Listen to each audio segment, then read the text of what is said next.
Hey guys, Happy New Year to all my viewers and listeners who have subscribed to my channel. I do apologize, I haven't really been putting out a lot of content. Just life's getting in the way. Out here in Wales, we're still in lockdown. We're in lockdown part 4, I think. Yeah, so things have been quite hectic. But today is January 1st, 2021.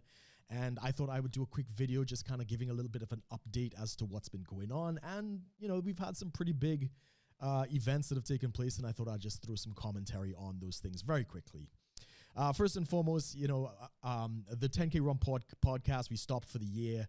The last day we were supposed to do the show, I felt rather ill, and I made a trip up to the hospital out here in Wales, and they think I had a kidney stone. Which is not, it's possible because I've been taking like a lot of vitamin C, you know, it's winter time out here. And the vitamin C supplements tend, you know, have oxalates in them and stuff like that. So it's possible that I had a very small kidney stone. But yes, I was in the hospital. I made 2 visits out, literally on the day when they locked down Wales for, I think, the 4th time or whatever the case might be. The situation in Wales right now is such that basically all of the pubs are closed. The sale of alcohol is forbidden, except for with a substantial meal. And as I'm explaining to people that the valleys where I'm at in Wales, we were in lockdown even before the fire break. So anybody who saw my fire break rant, the valleys were in lockdown probably 2 weeks before that because the cases were rising. Now, my commentary on that is very simple. We are doing mass testing in the valleys. So of course, if you're doing mass testing in the valleys, the cases are going to go up. So the number of cases of this of the virus is not any kind of indicator of the severity of the situation. The thing you need to monitor is, of course, hospital utilization and, you know, resulting deaths. And even the death numbers are kind of skewed because the government is basically paying, you know, for all the testing. So it's in the hospital's interest to make sure that, you know, everything related to COVID is paid for by the government, like extra money on top of what the NHS is getting. So people are being recorded as of dying with COVID, not necessarily from COVID, which, you know, again, that's political speak, and a lot of people are missing that. As for the hospital care units, the Nightingale hospitals have been very quietly dismantled. There was an article that was put out, and I posted it on my Facebook, basically showing that the capacity of ICU beds in Wales had basically been cut in half by December 2nd of 2020 because the Nightingale hospitals were closed. And now they're screaming that the NHS is at the breaking point and that, you know, we're at almost at capacity of ICU. But the problem is every year at winter, the NHS is in crisis. In fact, there were actually more people in ICU last year before the pandemic at this time than there are now. So yeah, it's not really adding up, and you can't scream and shout and demand more government funds if you're not in, you know, if you're not in an emergency. I mean, I remember posting an article from the BBC back in 2018 where they were saying the flu season was so bad, people were dying in the corridors and all these different types of things. And I said, well, I don't remember the lockdowns of 2018. So, you know, again, I'm not fully on board with this stuff. There's a new strain of the virus that's supposedly ravaging through through England and the UK. It's been identified in the UK. We don't actually know where it's from originally. It's already on the continent and other places. But, you know, wow, the flu virus mutates. Wow, groundbreaking stuff there, guys. Much like the plague just, you know, it came out, killed hundreds of thousands of people, well, I think millions of people, and eventually just died out. You know, it was so lethal that there's a certain burning point where the virus can't infect anybody else, and it naturally burns out. And I think we really haven't had a resurgence of that. So it's very possible that this new mutation of the virus, while it is said to be more contagious, it doesn't say if it's any more deadly or any more, you know, giving you worse symptoms or anything along those lines. I suspect not. You know, evolutionarily, the virus wants to survive. It can't survive if it keeps killing off the host. So just evolutionarily, the virus would mutate to be maybe more contagious but less deadly. It's too early for us to make those assumptions, but I assume, yeah, just like H1N1 and a number of other viruses and pandemics that we've faced, the virus will eventually just kind of, you know, mutate itself down to something that's, just like the flu. So yeah, that's been going on. The nonsense in Wales, I spent Christmas by myself. I spent New Year's by myself. I did manage to check on my downstairs neighbor. He and I shared a drink for the New Year. We shared a drink for Christmas. And that's kind of it. And so I'm very, very disappointed because, I'm still relatively new out here, and I haven't had a lot of time to go out and meet people, make friends, and, do all these other types of things. So that's been a bit of a disappointment.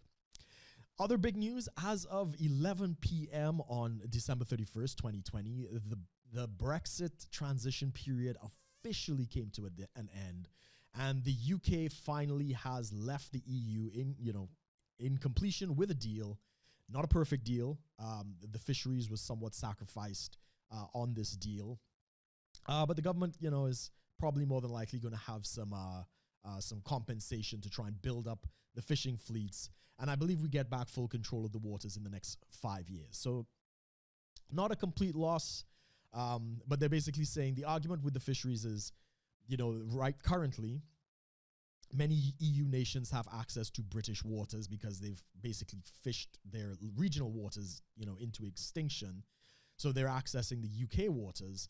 And, if we were to just take back control and kick them out entirely, one, the British fleet, which was decimated by the Commons fisheries policy, does not have the capacity to replace the dislodged fishing vessels. So they want to give the UK fleet time to build up their fleet so that, the supply can be maintained and stuff like that. And yeah, I think the Boris Johnson has gone forth to say that he's going to, release the Navy to defend the waters, which will be quite interesting. But yes, there is a transition period.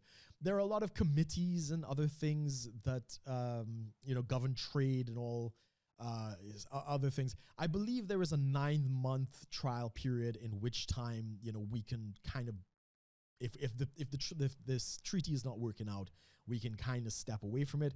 I'm not sure if that's the case. I'm still kind of going through the details, but it does seem that for the most part, we've taken back control of the major things, our borders, our waters, we always had our currency, but we have more control over our economic policies, as well as immigration, which was a massive point out here.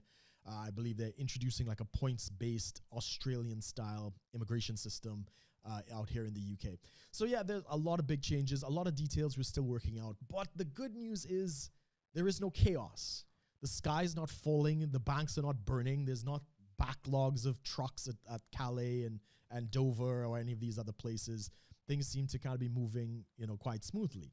And as I've said in previous broadcasts, governments making trade deals between themselves does not really, it doesn't really matter. Like you can trade with any country around the world. A company and a business is they can do business anywhere in the world.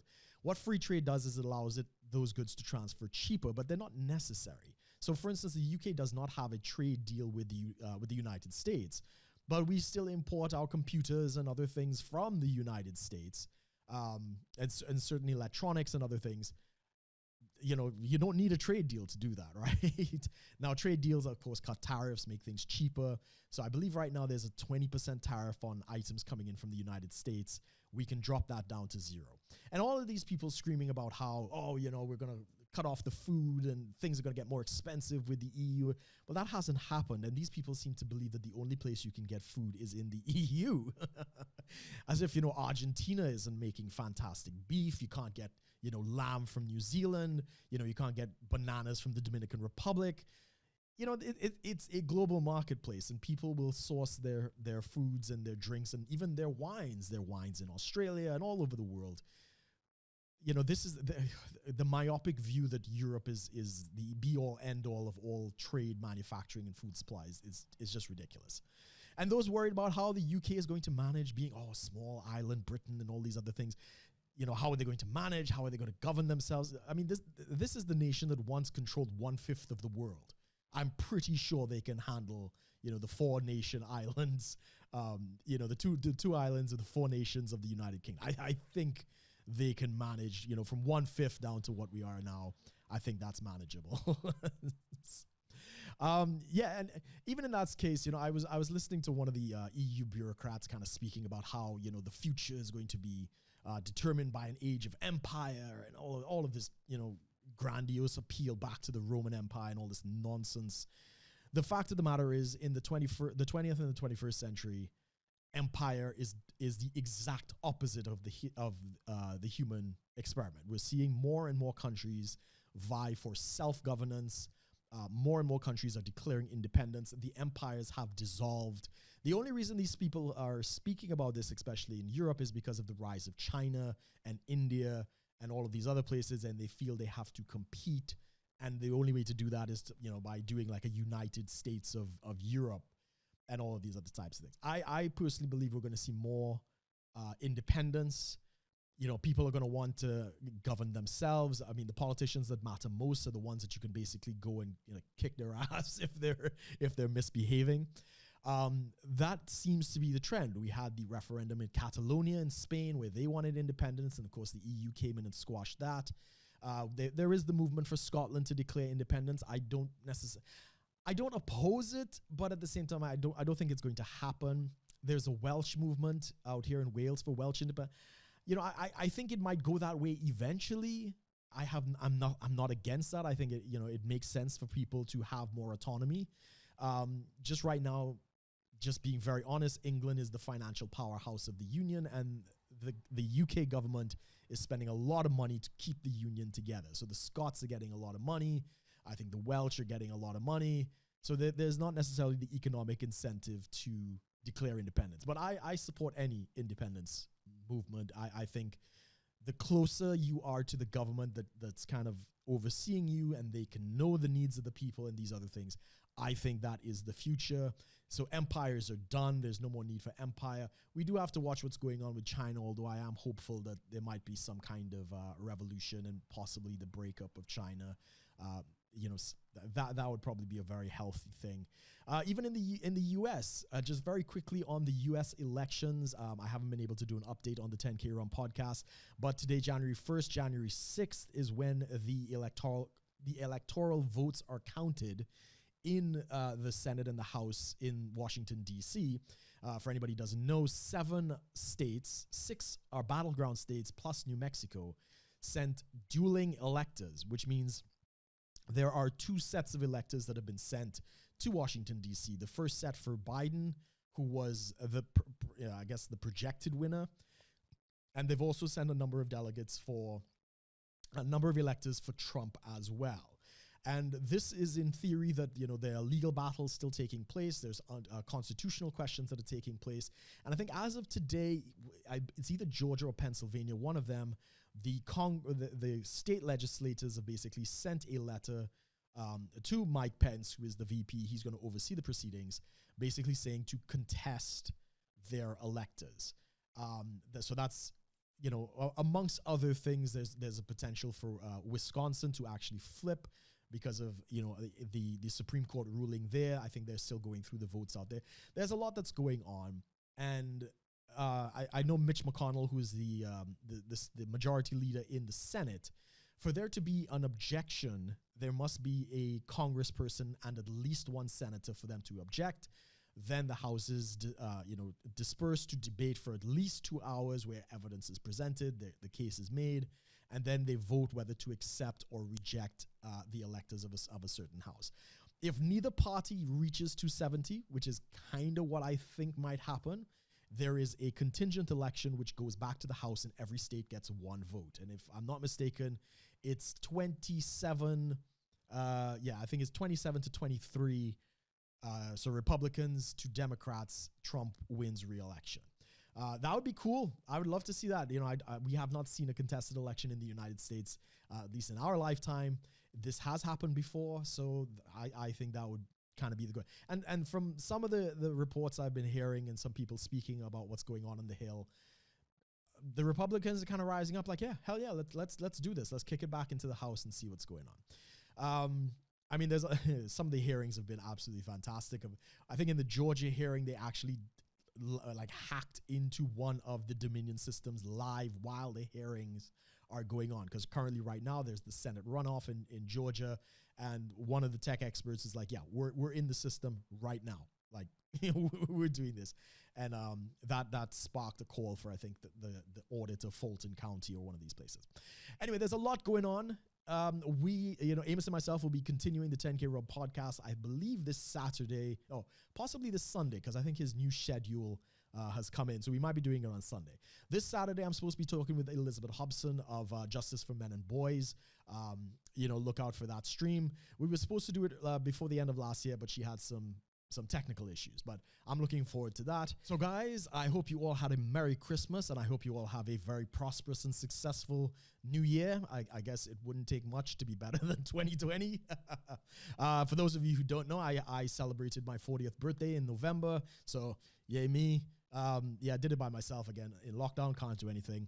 But yeah, I will, probably be uploading more content, probably doing more streaming. I think I like that more than anything. I do appreciate all of you subscribing. So I hope all of you take care, and thanks for watching, everyone. Take care.